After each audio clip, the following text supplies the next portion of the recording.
أعوذ بالله من الشيطان الرجيم بسم الله الرحمن الرحيم সম্মানিত সুধী, আমরা যে বিষয়টি নিয়ে আলোচনা করব সেটা হচ্ছে মাওলা বা মাওলানা।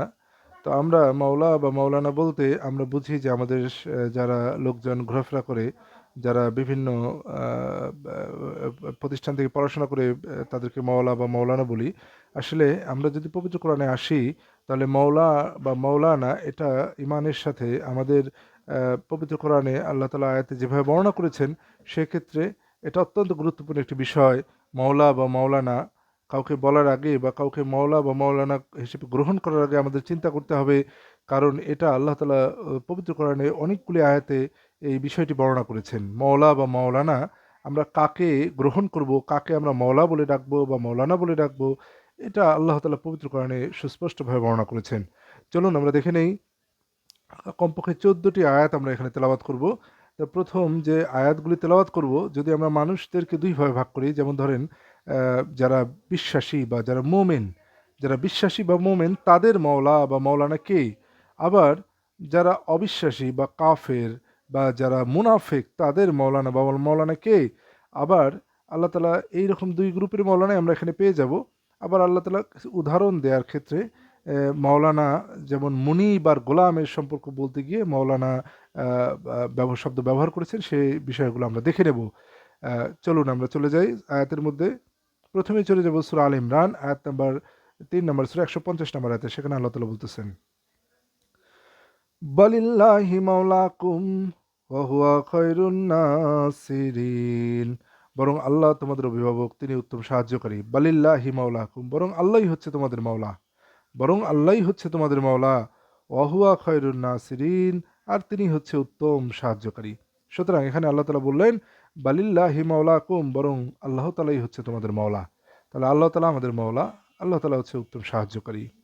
সূরা আনআম 6 নম্বর সূরা 62 নম্বর আয়াতে আল্লাহ তাআলা বলতেছেন, সুম্মা রুদ্দু ইলাল্লাহি মাওলাহুমুল হক আলা লাহুল হুকমু ওয়া হুয়া আসরাউল হাসিবিন। তারপর তাদেরকে প্রত্যাবর্তিত করা হয় তাদের সত্য মাওলা আল্লাহর কাছে। সাবধান, হুকুম প্রদান ক্ষমতা তারই, আর তিনি হচ্ছেন খুব দ্রুত হিসাব গ্রহণকারী। এখানে আল্লাহ তাআলা বলছেন সুম্মা রুদ্দু ইলাল্লাহি মাওলাহুমুল হক, এরপর তাদেরকে আনা হয় আল্লাহর দিকে, যিনি তাদের প্রকৃত মাওলা। তাহলে এখানে আল্লাহ তাআলা সকল মানুষের, সকল সৃষ্টি জগতের কথা বলেছেন, যাদেরকে আল্লাহ তাআলার কাছে ফিরিয়ে নেওয়া হবে। তিনি হচ্ছেন সকলের প্রকৃত মাওলা, মাওলা হুমুল হক, তিনি তাদের প্রত্যেকের মাওলা। তাহলে তামাম সৃষ্টি জগতের মাওলা, প্রকৃত মাওলা হচ্ছে আল্লাহ তাআলা। এরপর আসুন সূরা আনফাল 8 নম্বর সূরা 40 নম্বর আয়াতে আল্লাহ তাআলা বলছেন, ওয়াইন তাওয়াল্লাউ ফা'লামু আন্নাল্লাহা মাওলাকুম নি'মাল মাওলা ওয়া নি'মান নাসিরিন। নি'মাল মাওলা ওয়া নি'মান নাসিরিন। এখানে আল্লাহ তাআলা বলতেছেন, আর যদি তারা পৃষ্ঠ প্রদর্শন করে, জেনে রাখো নিশ্চয়ই আল্লাহ তোমাদের অভিভাবক, তিনি কতই না উত্তম অভিভাবক এবং কতই না উত্তম সাহায্যকারী। এখানে আল্লাহ তাআলা বলছে ওয়াইন তাওয়াল্লাও, আর যদি তারা মুখ ফিরিয়ে নেয়, ফাআলামু, তবে জেনে রাখো, আন্নাল্লাহা মাওলাকুম, যে আল্লাহ হচ্ছে তোমাদের মাওলা। তাহলে আল্লাহ হচ্ছে রাসূল আকরাম সাল্লাল্লাহু আলাইহি ওয়াসাল্লাম, আমাদের সকলের মাওলা আল্লাহ। যারা আমরা বিলিভার তাদের মাওলাকে আল্লাহ। চলুন সূরা তাওবা 9 নম্বর সূরা 11 নম্বর আয়াতে আল্লাহ তাআলা বলতেছেন, قل لن يصيبنا إلا ما كتب الله لنا هو مولانا وعلى الله فليتوكل المؤمنون। বলা আমাদেরকে শুধু তাই আক্রান্ত করবে যে আল্লাহ আমাদের জন্য লিখে রেখেছেন, তিনি আমাদের অভিভাবক, আর আল্লাহর উপরেই যেন মুমিনরা তাওয়াক্কুল করে। এখানে হুয়া মাওলানা, তিনি আমাদের অভিভাবক। তাহলে কে আমাদের অভিভাবক? হুয়া মাওলানা, তিনি আমাদের অভিভাবক। ওয়া আলাল্লাহি ফালিয়াতাওয়াক্কালিল মুমিনুন, এবং আল্লাহর উপরে মুমিনদের নির্ভর করা উচিত। তাহলে মুমিনদের মাওলানা কে?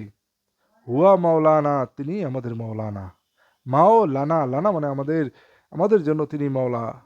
তাহলে আল্লাহ হচ্ছেন আমাদের মাওলানা। যারা আমরা বিলিভার, বিশ্বাসী, যারা আমরা মোমেন, তাদের মাওলা হচ্ছে আল্লাহ। চলুন সূরা হজ 22 নম্বর সূরা 78 নম্বর আয়াতে আল্লাহ তাআলা বলতেছেন, وجاهدوا في الله حق جهاده واستباكم وما جعل عليكم في الدين من حرج মিল্লাতা আবিকুম ইব্রাহিম ওয়া সাম্মাকুমুল মুসলিমিন মিন ক্বাবলু ওয়া ফি হাযা লিয়াকুনার রাসূলু শাহীদান আলাইকুম ওয়া তাকুনু শুহাদাআ আলান নাস ফাকিমুস সালাতা ওয়া আতুজ যাকাতা ওয়া'তাসিমু বিল্লাহ ওয়া মাওলাকুম ফানি'মাল মাওলা ওয়া নি'মান নাসির। আর তোমরা আল্লাহর পথে জেহাদ করো যেভাবে জেহাদ করা উচিত।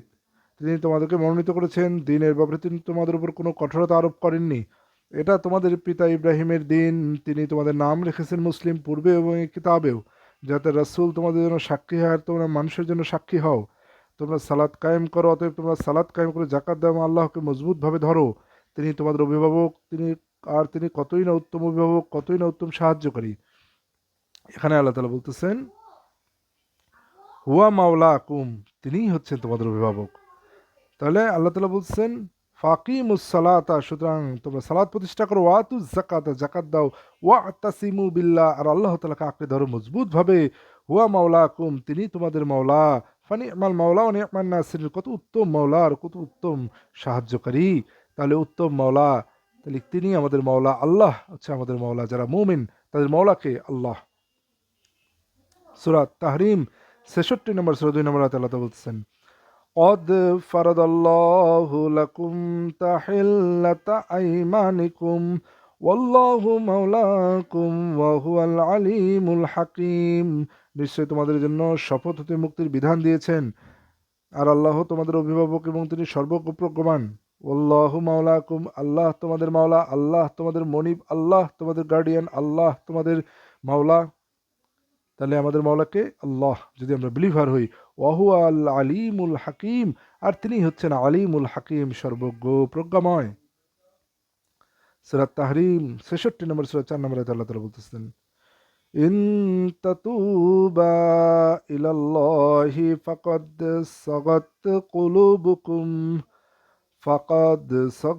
কুলুবুকুমা ওয়া ইন তাযাহারা আলাইহি ফাইন্নাল্লাহা হুয়া মাওলাহু ওয়া জিবরিলু ওয়া সালিহুল মুমিনিন ওয়াল মালাইকাতু বা'দা যালিকা জহিরা। যদি তোমরা উভয় আল্লাহর কাছে তওবা করো, কারণ তোমাদের উপর অন্তর বাঁকা হয়েছে, আর যদি তোমরা তার বিরুদ্ধে পরস্পর সাহায্য করো, তবে আল্লাহই তার অভিভাবক এবং জিবরিল ও সৎকর্মশীল মুমিনরাও, তাছাড়া অন্যান্য ফেরেশতারা তার সাহায্য করে। এখানে মূলত আল্লাহ তাআলা দুইজন স্ত্রীর কথা বলেছেন নবীজির, যারা নবীজির বিরুদ্ধে কিছু প্রচেষ্টা চালিয়েছিল, কিছু কথাবার্তা বলেছিল, তখন আল্লাহ তাআলা সেই দুইজনকে সতর্ক করে এই কথা বলেছেন, যদি তোমরা দুজনে তওবা করো আল্লাহর নিকট, নিশ্চয়ই কেননা তোমাদের ঝুঁকি ছিল অন্তর বক্রতার দিকে। ওয়েন তাজাহারা, আর যদি তোমরা পরস্পর পরস্পরের সাহায্য করো আলাইহি, তার বিরুদ্ধে, ফাইন্নাল্লাহ, তবে নিশ্চয় আল্লাহ তাআলা হুয়া মাওলাহু, তিনি হচ্ছেন তার মাওলা। তাহলে এই হু হচ্ছে মুহাম্মদ রাসূলুল্লাহ সাল্লাল্লাহু আলাইহি ওয়াসাল্লাম। আল্লাহ বলছেন যদি তোমরা পরস্পর তাকে সাহায্য করো তার বিরুদ্ধে, তবে তিনি তার মাওলা। ফাইন্নাল্লাহ, নিশ্চয় আল্লাহ তাআলা হুয়া মাওলাহু, তিনি হচ্ছেন তার মাওলা। তারকে মুহাম্মদ রাসূলুল্লাহ সাল্লাল্লাহু আলাইহি ওয়াসাল্লামের ওয়া জিবরিল, এবং জিবরিল, ওয়া সালিহুল মুমিনুন, এবং নেককার মুমিনগণও, ওয়াল মালাইকাতু, এবং ফেরেশতারা, বা'দা যালিকা যাহিরা, উপরন্তু তারা হবে সাহায্যকারী। সুতরাং এখানে আল্লাহ তাআলা বললেন আল্লাহর রাসূলের মাওলা হচ্ছে আল্লাহ তাআলা। চলুন এরপর আমরা দেখে নেব যে আল্লাহ কিছু নিউট্রাল গ্রাউন্ডে আল্লাহ তাআলা মাওলা শব্দটা আমাদেরকে বুঝিয়েছেন, যেখানে সকল মাওলা বলতে দাস এবং মনিবের সম্পর্ক, এবং মনিব এবং চাকরের সম্পর্ক বুঝিয়েছেন, সাবঅর্ডিনেট অধীনস্থের সাথে তার মাস্টারের সম্পর্ক বুঝিয়েছেন। চলুন দেখা যাক সূরা ইউনূস 10 নম্বর সূরা 30 নম্বর আয়াতে আল্লাহ তাআলা বলতেছেন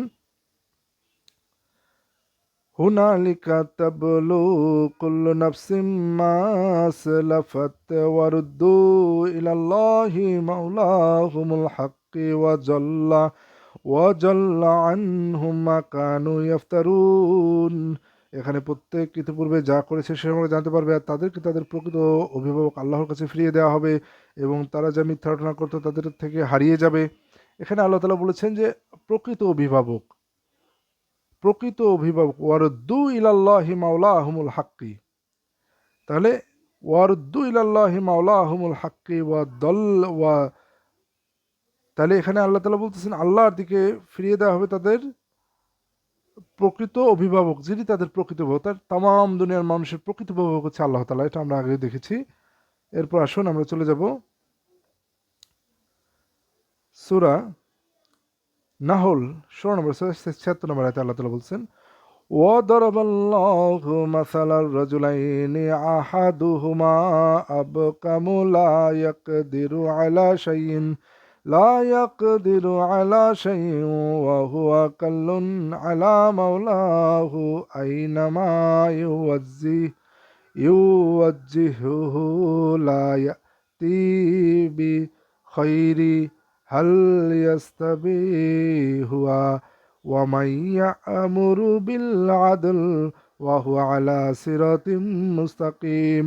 আল্লাহ উপমা পেশ করেছেন দুজন ব্যক্তি, তাদের একজন বোবা যে কোনো কিছুর উপর ক্ষমতা রাখে না এবং সে তার অভিভাবকের উপর বোঝা, তাকে যেখানেই পাঠানো হয় কোনো কল্যাণ বয়ে আনতে পারে না, সে আর ওই ব্যক্তির কি সমান যে ন্যায়ের আদেশ করে এবং সর্বত্র উপর রয়েছে। এখানে আল্লাহ তাআলা মূলত দুজন ব্যক্তির কথা তুলনা করেছেন। ওয়াদারাবুল আল্লাহ বর্ণনা করেছেন মাসালা রাজুলাইনি, দুই ব্যক্তির উপমা, আহাদুহুমা তাদের একজন, আব কামুলা ইয়াকদিরু সে একজন হচ্ছে বোবা, যে কোনো ক্ষমতা রাখে না, আলা শাইন কোনো কিছুর উপরে, ওয়াহুয়া কাল্লুন এবং সে হয় বোঝা, আলা মাওলাহু তার প্রভুর তার মনিবের উপর বোঝা।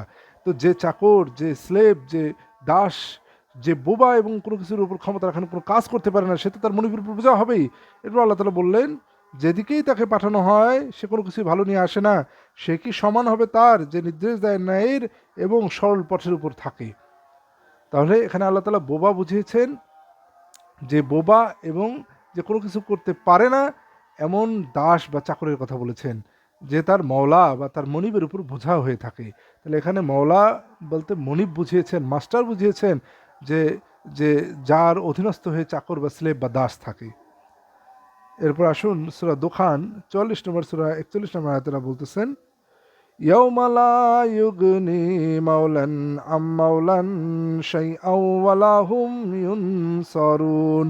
সেদিন এক বন্ধু অপর বন্ধুর কোনো কাজে আসবে না এবং তারা সাহায্যপ্রাপ্ত হবে না।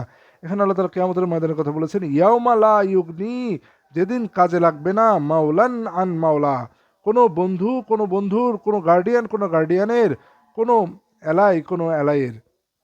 তাহলে কোনো বন্ধু কোনো গার্ডিয়ান বা কোনো দোস্ত একজন একজনের কোনো কাজে আসবে না। তো এখানে মাওলা বলতে আল্লাহ শুধু বন্ধু বুঝিয়েছেন বা দোস্ত বুঝিয়েছেন, যে একজন একজনের কোনো কাজে আসবে না কিয়ামতের ময়দানে, কিছুমাত্র তাদেরকে সাহায্য করা হবে না। এরপর আসুন, এই এতক্ষণ আমরা প্রথমে আমরা শুনেছি যে মাওলা, মুমিনদের মাওলা হচ্ছে আল্লাহ তাআলা। মাঝখানে আমরা মাওলার কিছু উদাহরণ আল্লাহ দিয়েছেন কিয়ামতের ময়দানে এবং দুনিয়াতে। মাওলা আর কাদের মাওলা, যারা মনিবকে মাওলা বুঝায়, এটা আল্লাহ তাআলা বুঝিয়েছেন। আবার এখানে বন্ধু বা কম্পেনিয়ন সহযোগিতাকে মাওলা বলে, এটা আল্লাহ তাআলা এখানে বুঝিয়েছেন। এখন আসুন কাফেরদের মাওলা কারা, সেটা আল্লাহ তাআলা বলতেছেন। সূরা মুহাম্মদ 47 নম্বর সূরা 11 নম্বর আয়াতে আল্লাহ তাআলা বলতেছেন, জালিকা বিআন্নাল্লাহা মাওলাল্লাযীনা আমানু আন্নাল কাফিরিনা লা মাওলা লাহুম। তাই জন্য যে নিশ্চয় আল্লাহ মুমিনদের মাওলা, আর নিশ্চয় কাফিরদের কোনো মাওলা নেই। তাহলে জালিকা বিআন্নাল্লাহা, এটা যে আল্লাহর মাওলা, লাযীনা আমানু আল্লাহ হচ্ছে অভিভাবক, গার্ডিয়ান বা মুনিব হচ্ছে ইমানদারদের, ওয়ান্নাল কাফিরিনা লা মাওলা লাহুম এবং কাফিরদের কোনো মাওলা বা অভিভাবক বা কম্পেনিয়ন, এখানে অভিভাবক মূলত অভিভাবক নেই। তাহলে মুমিনদের যে মাওলা আছে, কাফিরদের সেই মাওলা নেই। মুমিনদের মাওলা তো আল্লাহ, আল্লাহ বললেন এখানে যে মুমিনদের মাওলা আল্লাহ, কাফিরদের সেই মাওলা নেই। তাহলে কাফিরদের মাওলা কারা এবং তারা সেই মাওলাদের সাথে কোথায় থাকবে, সেটা আল্লাহ তাআলা বলেছেন সূরা হাজ 22 নম্বর সূরা 13 নম্বর আয়াতে, ইয়াদউ লামান দাররুহু আকরাবু মিন নাফিহি লাবিসাল মাওলা ওয়া লাবিসাল ইয়াশিরু। সে এমন কিছুকে ডাকে যার ক্ষতি তার উপকার অপেক্ষা নিকটতর, কতই না নিকৃষ্ট এই মাওলার, কতই না নিকৃষ্ট এই সঙ্গী আশিরু। এখানে বললেন ইয়াদউ লামান তারা ডাকে এমন কিছুকে, দররুহু যা ক্ষতি, আকরাবু অধিক নিকটতর, মিন নাফিহি তার উপকারিতা অপেক্ষা ক্ষতি অধিক নিকটতর। তার মানে তার আল্লাহ ব্যতীত অন্য কিছুকে ডাকে যাদের ক্ষতি বেশি উপকারের চেয়ে। লাবি ইসাল মাওলা, কতই না নিকৃষ্ট মাওলা তারা, লাবি ইসাল ইয়াসির এবং কতই না নিকৃষ্ট যারা তাদেরকে ডাকে। তাহলে ইয়াসিরু মানে সঙ্গী, মাওলা হিসেবে কত নিকৃষ্ট তারা, আবার সঙ্গী হিসেবে কত নিকৃষ্ট। সূরা হাদিদ 57 নম্বর সূরা 15 নম্বর আয়াতে আল্লাহ বলছেন, فاليوم لا يؤخذ منكم فدية ولا من الذين كفروا مأواكم النار هي مولاكم وبئس المصير। সুতরাং আজ তোমাদের কাছ থেকে কোনো মুক্তিপণ গ্রহণ করা হবে না, যারা কুফরি করেছিল তাদের কাছ থেকেও না। জাহান্নামই তোমাদের আবাসের স্থল, সেটাই তোমাদের উপযুক্ত স্থান, আর কতই না নিকৃষ্ট সেই গন্তব্যস্থল। তাহলে এখানে আল্লাহ বলছেন ফাল ইয়াউমালা ইউখাযু, অতএব আজ না নেওয়া হবে মিনকুম তোমাদের হতে ফিদিয়াতুন কোনো মুক্তিপণ, ওয়ালা মিনাল্লাযিনা কাফারু আর না যারা অস্বীকার করেছিল, যারা কাফের। মাওয়াকুমুন নার তোমাদের আবাসস্থল হচ্ছে জাহান্নাম, হিয়া মাওলাকুম কত নিকৃষ্ট সেটা সঙ্গী। তাহলে এখানে এই জাহান্নামকে আল্লাহ তাআলা সঙ্গী বলেছেন, কত নিকৃষ্ট। হিয়া মাওলাকুম, জাহান্নাম হচ্ছে তাদের মাওলা বা ডেস্টিনেশন বা সঙ্গী বা আশ্রয়স্থল। এখানে আশ্রয়স্থল বা ডেস্টিনেশন বা মাওলা সঙ্গী হিসেবে জাহান্নামকে বলেছেন। কাদের? যারা কাফের এবং মুনাফিক, যারা জাহান্নামের অধিবাসী।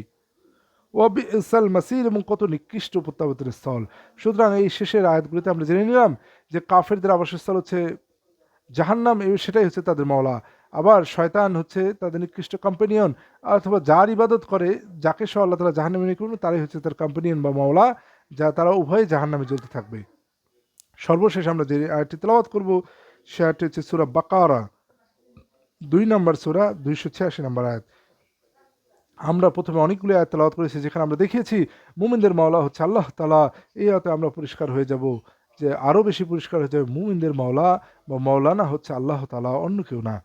সূরা বাকারা 286 নম্বর আয়াত আল্লাহ তাআলা বলছেন, লা ইউকাল্লিফুল্লাহু নাফসান ইল্লা উসআহা লাহা মা কাসাবাত ওয়া আলাইহা মাকতাসাবাত রব্বানা লা তুআখিযনা ইন নাসিনা ওয়া আখতানা ربنا ولا تحمل علينا إصرا كما حملته على الذين من قبلنا ربنا ولا تحملنا ما لا طاقة لنا به واعف عنا واغفر لنا وارحمنا أنت مولانا فانصرنا على القوم الكافرين।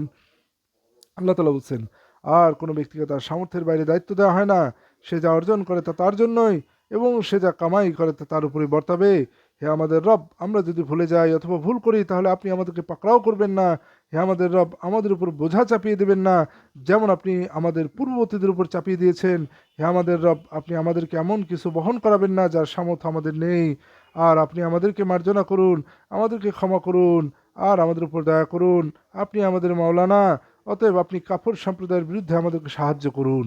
সুতরাং এখানে আল্লাহ তাআলা বলছেন ওয়াফু আন্না, আমাদের মোচন করে দাও আমাদের থেকে, ওয়াগফির লানা, আমাদের ক্ষমা করো, আর হামনা, আমাদের উপর দয়া করো, আনতা মাওলানা, আপনি আমাদের মাওলানা, আনতা মাওলানা, আপনি আমাদের মাওলানা, ফানসুরনা, অতএব আপনি আমাদের সাহায্য করুন, আলাল কওমিল কাফিরিন, কাফের সম্প্রদায়ের বিরুদ্ধে। সুতরাং আনতা মাওলানা, এখানে মাওলানা কে? আল্লাহ তাআলা। সুতরাং আমরা এই আলোচনা থেকে পরিষ্কার হয়ে গেলাম যে আমরা যদি মুমিন হই, আমরা যদি দাবি করি যে আমরা মুমিন, আমরা যদি আল্লাহর কাছে সাহায্য চাই, আমরা যদি সাহায্য পেতে চাই, তাহলে আমাদের মাওলা এবং মাওলানা হচ্ছে আল্লাহ তাআলা। আমরা যদি মুমিন হই, এতগুলি আয়াত, 7টি থেকে 8টি আয়াত পবিত্র কোরআনের পরিষ্কারভাবে ইন্ডিকেট করছে যে আমরা যদি মুমিন হই, আমরা মাওলা বা মাওলানা বলে ডাকবো শুধুমাত্র আল্লাহ তাআলাকে। কারণ আল্লাহ তাআলা দাবি করেছেন উনি আমাদের মাওলা, উনি আমাদের মাওলানা। কত সুন্দরভাবে আমরা আমাদের রবকে, আমাদের মাওলানাকে, আমাদের আল্লাহ তাআলাকে তার কাছেই সাহায্য চাইবো। আশা করি আপনারা বুঝতে পেরেছেন।